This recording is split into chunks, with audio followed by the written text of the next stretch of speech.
What secrets are hidden inside a snowflake? When winter comes, we like to look up at the sky, wondering, will it snow today? We wait excitedly for the first snow, and when big snowflakes fall, we sometimes make snowmen. Seeing snow-covered white roads makes our hearts calm and quiet. But snow does not appear just because it is cold. Water vapor needs a very tiny seed to become an ice crystal. A tiny particle, like dust in the air, plays this important role. Without a seed, water cannot freeze easily even below zero, and it may stay a little unstable.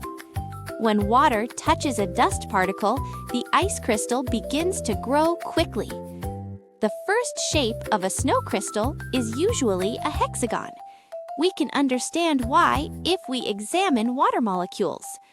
Water is made of 1 oxygen and 2 hydrogen atoms. This combination creates a weak pull called a hydrogen bond. Water molecules connect like holding hands and try to find the most comfortable distance and angle. This stadial arrangement often forms a 6-sided ring. That is why a snow crystal usually begins as a hexagon. No matter which snowflake we see, they all start in a similar way. Yet, there is a saying, no 2 snowflakes are alike. In 1885, Wilson Bentley took the first photographs of snowflakes.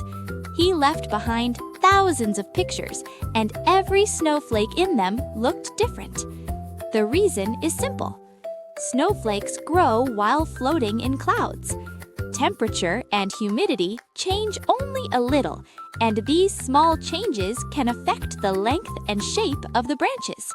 They all start from the same hexagon, but their paths are different. They end up looking very different. While natural snowflakes record the conditions around them, the snowflakes created by the mathematician Koch record rules. The Koch snowflakes follow very simple rules over and over. We start with a regular triangle. We divide each side into 3 parts and add a small regular triangle in the middle. Then, we repeat the same steps on every new side. At first, the triangle's edges are smooth, but step by step, it grows jagged like the teeth of a saw. Then, something very strange happens. The outer edge keeps growing, and the perimeter seems to stretch on forever. But the total area stops growing after a certain point.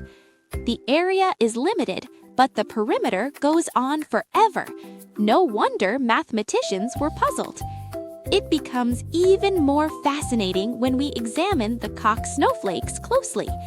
If we zoom in on a small part, it still looks like the whole snowflake.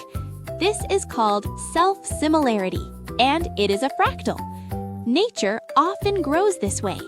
Coastlines, mountains, tree branches, and even lungs all show it.